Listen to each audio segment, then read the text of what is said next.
Hey, folks, welcome back. Today's zooming in from beautiful Barrie, Ontario. We've got a very accomplished real estate entrepreneur, Mr. Tom Dela Cruz, who's originally from the Philippines, but he's now been living in Canada for quite some time and really shaking things up with real estate investing. In fact, Tom is in Barrie, Ontario. I'm in British Columbia, the complete other side of the country. And we just found out he's coming to my town to speak to his local Filipino community about real estate investing. So excited to dig in here, Tom. Welcome to the show. There are millions of real estate investors out there, and most are stuck with just a couple of properties. They want financial freedom, but their small portfolio ends up costing them more in time, effort, and money than it's worth. Getting out of the rat race seems harder than ever. This show will help you do more deals, better deals, and bigger deals. Finally, you'll be able to reach your income and lifestyle goals. How? By attracting and leveraging private money partners and their capital. Now get ready to raise more money, because here's your host, Dave Dubow. Thank you so much, Dave. My pleasure to be here. Appreciate your invitation. Yeah. So, Tom, hey, tell me a little bit about the Tom Dela Cruz story. You're originally from the Philippines. Number one, what brought you to Canada? When was that? And then how did you get interested in real estate investing after that? Okay, so yeah, I came originally from Philippines. Yeah, my name is Tomas de la Cruz, but again, you can call me Tom Cruz for short, so you can remember easily. And yeah, I work in the Middle East, specifically in Saudi Arabia and Dubai for 13 years. And what then, were you working at, Tom? I'm a mechanical engineer by profession. Okay, very So nice. I work as mechanical engineer in the Middle East. And then 2011, we moved to Canada. I have with me my family. I have my wife and my 3 kids. That was 2011. And then I pursue my professional engineering career here in Canada. So I got my license January 2020. And that time COVID hits. So yeah, I was not able to use it. And that's the time I started my real estate investing. So basically I started real estate 3 years ago. Well, okay, so let's back up for a sec. So you came to Canada in 2011, and between 2011 and 2020, you were working in Canada as an engineer, but they didn't recognize your credentials. I'm sorry, I didn't understand that part. Okay, so 2011 we came to Canada. I worked as laborer, like 2 years. You know, the enigma of coming to Canada as an immigrant. You don't have Canadian experience, so you have to survive. So I work as a kind of laborer or labor jobs for 2 years. And then I got a job as an estimator, still not my engineering field, but I work as estimator from 2013 to 2020, estimator of a glass and aluminum company, again, far away from engineering. Yeah. So during those time, I processed my engineering, my application. So Canada didn't recognize my engineering degree from Philippines. So I said, how can I accomplish the licensing? Yeah. So they told me you have to have an interview or you take the exam. Okay. So I took the exam route. I took 4 different examinations and I passed them. So, but that, I'm sure that took a long time, probably quite expensive. I don't know if you had to pay for those exams or whatnot, and then you had to probably study up on whatever the Canadian version is of what I'm just imagining there was a lot of time and effort that went into that. Is that fair to say, Tom? Yeah, that's correct. So basically, PEO, professional engineers in Ontario, they're so strict about what they experience in academic.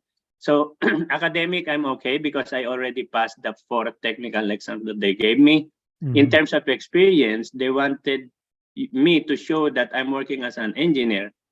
And since I'm working as estimator, so they didn't consider it as engineering job. So that long period of time from 2012 to 2020, it's a struggle to show Too them much, that, too hey, much of a gap there between what you were doing in Saudi Arabia and when you came to, yeah, it's a catch-22. All right. So then the pandemic hit and then yeah, so job so opportunities were limited. So you pivoted towards real estate. right. So when Yeah. we came to Canada, my goal basically is to travel. Like Yeah. one of my goal when we came to Canada is to travel 50 states of the United States. So we during 2012 and all that, we traveled, and then COVID hits.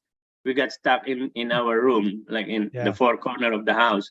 So I just watch YouTube because you cannot go out. Watch YouTube, Netflix, and then I saw one mentor saying, "Hey, if you want to learn real estate, join us mastermind via Zoom one weekend." So I joined that mastermind for Saturday and Sunday, and then I got hooked.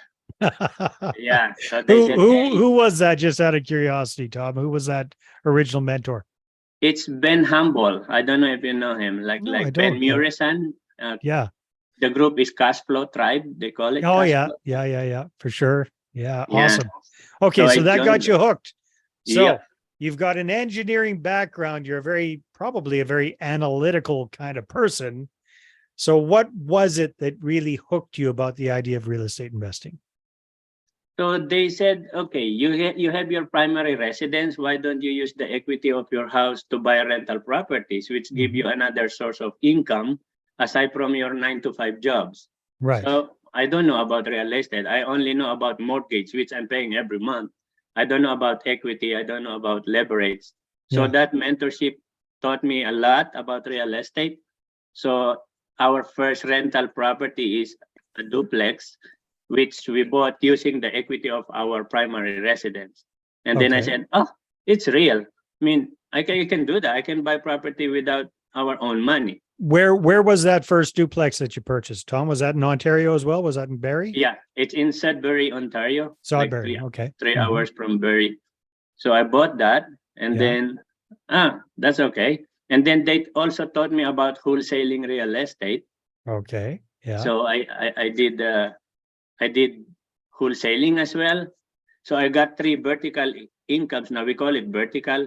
One is the 9 to 5 income, and then I have the rental portfolio, and then another wholesaling business. So I got 3 sources of income now.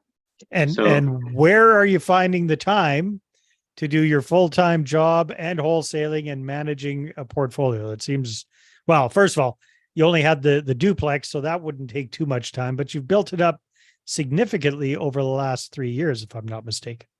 That's correct. Yeah, for the last 3 years, we accumulated like for over 100 rental units already. That's So different amazing, Tom. strategies. Oh, thank Yeah. you. Yeah. So wholesaling, whereabouts are most of the properties that you are wholesaling? Are they in Ontario? Are they across Canada? Are they in the States? What market areas do you focus on for wholesaling deals? Yeah, so I focus more on Northern Ontario, like Sudbury, Timmins, Kirkland Lake, Sault Ste. Marie in Ontario, Northern Ontario. And I also did some wholesaling in Nova Scotia. Interesting. So I'm moving away from GTA because there's no cash flow in the GTA, right? Greater Toronto area. So I move away. I move farther north. Yeah. So And when you're wholesaling deals, Tom, who is the end buyer usually? Are they flippers? Are they buy and hold investors? Who's typically buying these wholesale deals from you? 99% or 100% are buy and hold investors, which Really? Wow. which came from the Filipino community. Interesting. So, okay. Yeah.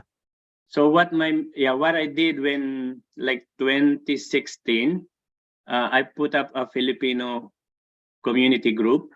Mostly This is before you even started thinking about real estate investing. Yeah, and I don't know about real estate at that time. Yeah. So as I said before, when we came to Canada, I worked as a laborer for 2 years, and I'm an engineer. I work as a project manager in Dubai. I said, this is wrong. Something is wrong in the system. So I decided that, hey, all Filipino engineers in Ontario, let's form a group so that when newcomers come in, when new engineers come in, we can easily integrate them into the market instead of suffering as a laborer. You know, that's the goal. So that was the original purpose of the group in 2016, yeah, was to just not even all Filipinos, just Filipino engineers in Ontario correct. getting together. So was this a Facebook group? What kind of community did you set up there, Tom? Yeah, it's a Facebook group, and Okay. and we did so many activities too, like sports fest, helping community and all that to make the people together. Nice. So yeah, we started 2016. And just I'm fascinated by this. That's why I ask all the questions. So you started off with the engineers. How many engineers did you end up with in the group when that was the focus of the group? What was the size of the group of just engineers? Initially, we were 2016. We were only like 25 members, and then we grew to, as of today, I think more than 2,700 members. All engineers. Not just engineers. We accepted different. Okay, trades so you also. started to broaden it. So it was all Filipinos or what? Yeah, all Filipinos. Okay. Filipinos living in Canada. Yeah, mostly in Ontario. Okay, Like and Filipinos living in Ontario. Ontario. Yeah. Very, very good. So, and it was really more of an advocacy group at the beginning to try and help engineers get Integrate, over all this. into the baloney, market yeah. easily. Yeah. Yeah. So that's our goal, to help new immigrants to Integrate better. to integrate into the labor market right away. Okay, very good. All right. So sorry about that, but that's very, very smart. So you started that community 2016. It's since morphed, and you're saying that your wholesaling business, 100% of the deals you find, you're selling to fellow Filipinos as long-term buy and hold investment. Yeah. Interesting, because most wholesalers are selling their deals to flippers who No, can turn around and sell. Okay. I So haven't done that. yeah, so you haven't done that, but the advantage for you then is that you don't need to get a massive discount on these properties in order to be able to turn around and sell the contract and make a decent fee, and still it cash flows for the other person, correct? That's correct. Yeah, but as much as possible, I negotiate the price as low as I can, yeah, so that the end buyer, who are my friends as well, yeah. can benefit more, because the price is so low. So I can sell it to them at a lower price than what it should be.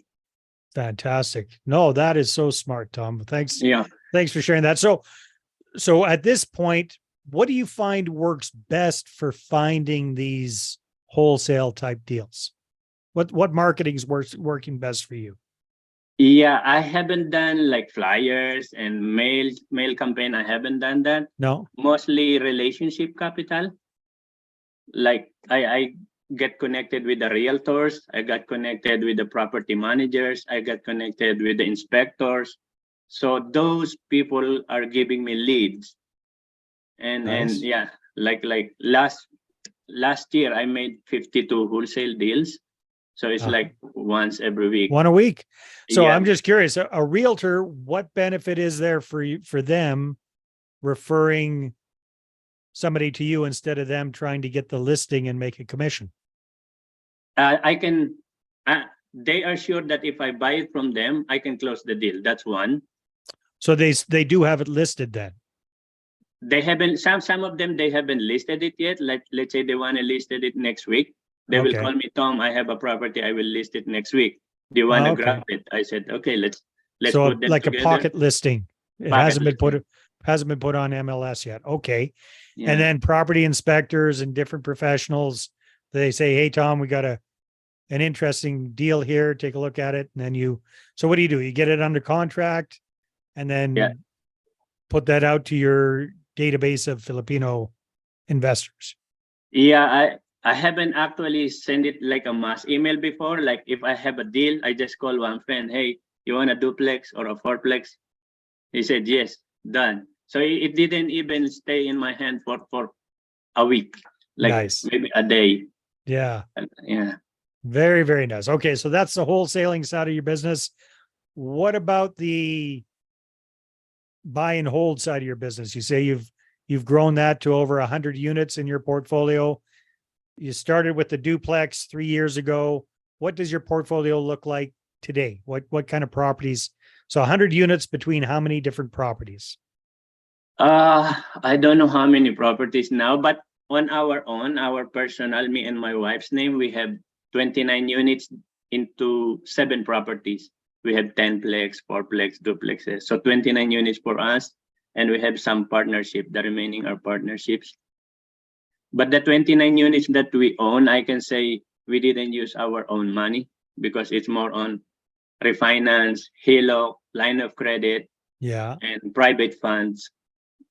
So And then that's you've got a whole bunch of the other 71 units or 70 whatever units are with joint venture partnerships. yeah, typically? and I didn't put any money on that. Or Yeah. some of them are 50-50, but most are they put the money and I do the active partner, the Yeah. general partner. They are the money partner. Yeah. So So what kind of properties are these? Are they, how many units in them typically? The one with the more, JV partners. it's all multifamily. We are not buying single family. All of them are multifamily from duplex to 10plex. 10plex is the biggest. 2 to 10 units. Very cool. Yeah, And yeah. mostly in Northern Ontario as well, kind of in your sweet spot there. Correct. Northern Ontario, we own 10 units in Nova Scotia as well, 2 Okay. 4plexes and 1 duplex there. Yeah, and then the rest are in Northern Ontario. That is awesome. Okay. So what has been that this is a very rapid growth of your real estate investing business. What have been some of your biggest takeaways from all of this, Tom? Yeah, I can say I have a principle. I can share it here maybe. I call it S.I.R.I principle. S.I.R.I is S-I.R.I, Siri, Yeah. turn on the light. Siri, play the Yeah. something like that. So I call it S.I.R.I. So my main thing is if there are some meetups, I show up. So that's my S. Show up in every gatherings and all that. Meet people.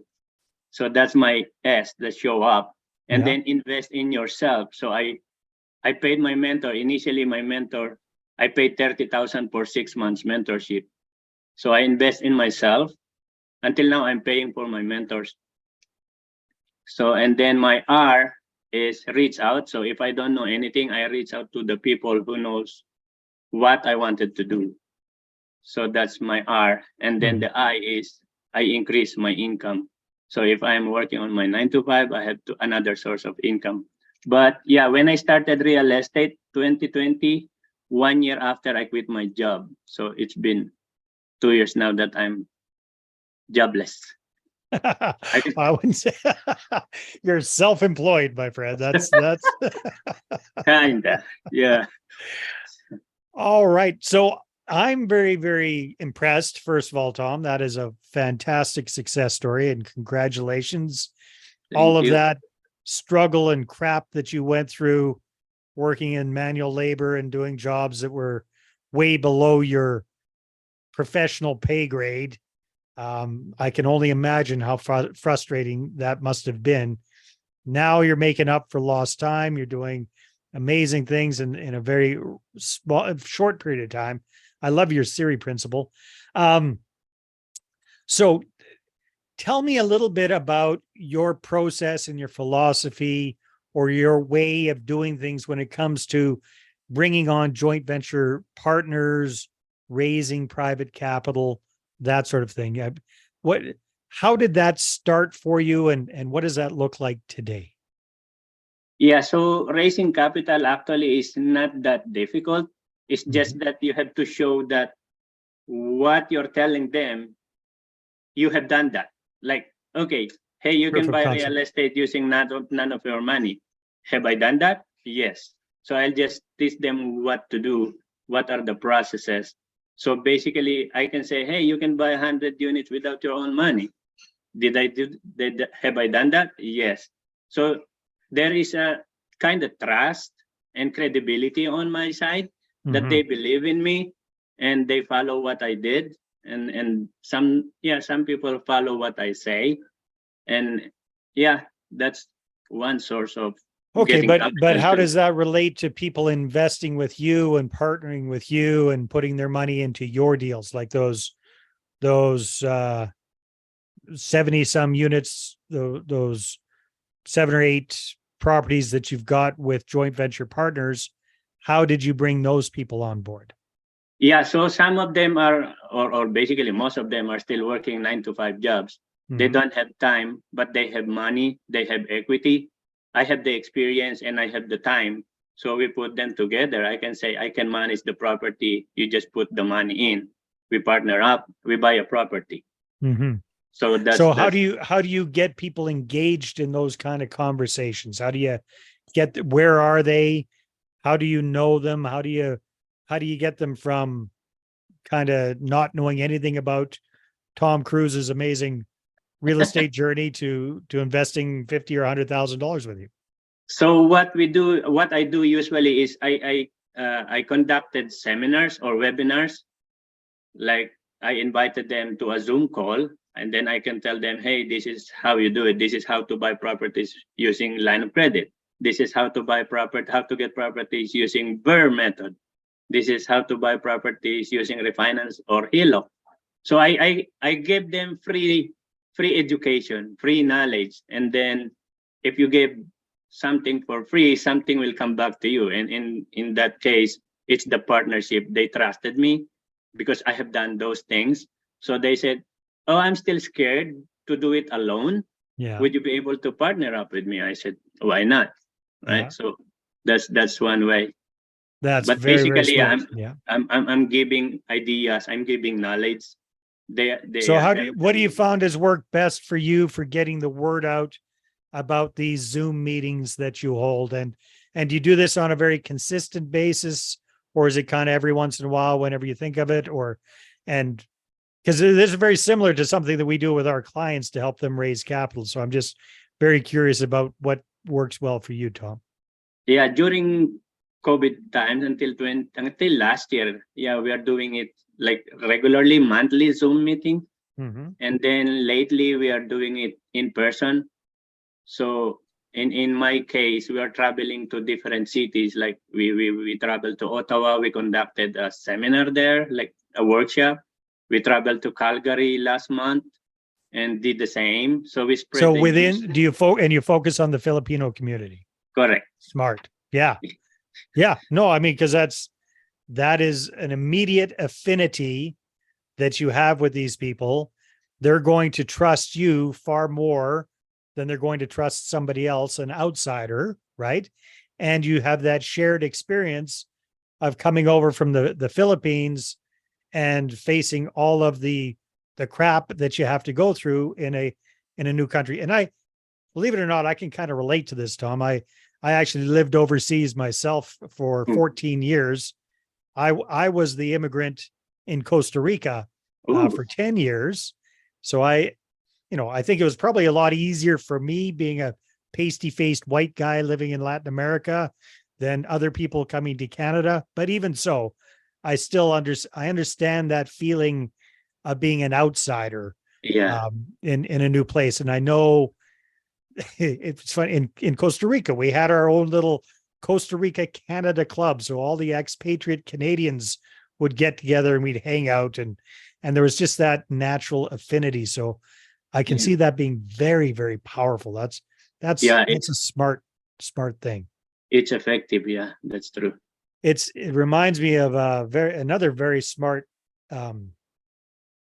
newcomer, not even all that new, but Aditya came from India. And I can remember he came out to one of my events years ago, him and his wife. They're pretty new to the country, no clue. And then within a couple of years, he got his, kind of like you did, got his first property. Then he actually became a realtor. And then like what you're doing, starting a community, he started his own YouTube channel. And he really focused on talking about how newcomers, primarily people from India, do overcome all the same stuff that you talk about with the Filipino community. And that blew up. I can't remember how many subscribers he's got, but it's like 25 or 30,000 or something like that. Wow. Most of them in Canada, because there's a huge Indian community here. And then he does these YouTube videos, and then boom, just like you.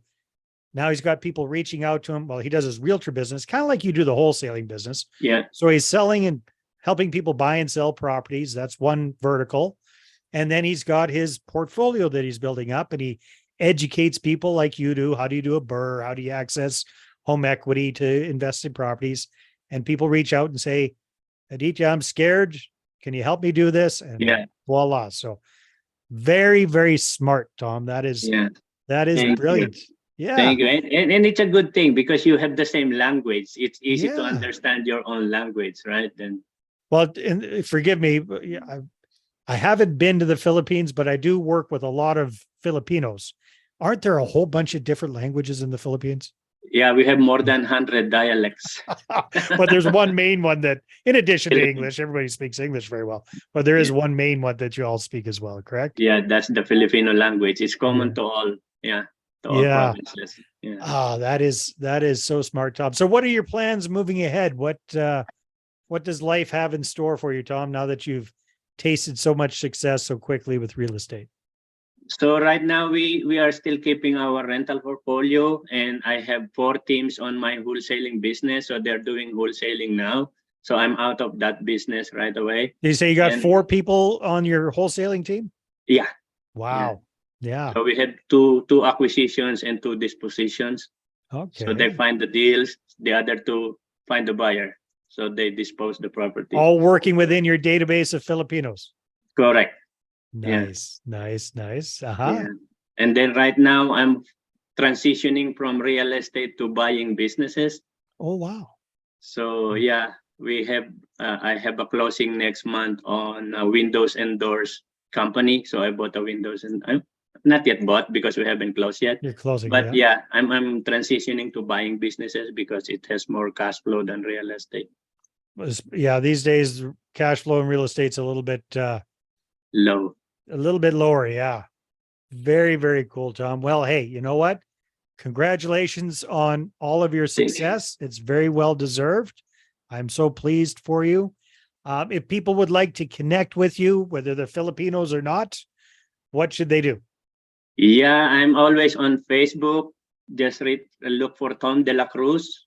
I'm in Facebook most of the time. I have Instagram. It's investor_ENGR, investor engineer.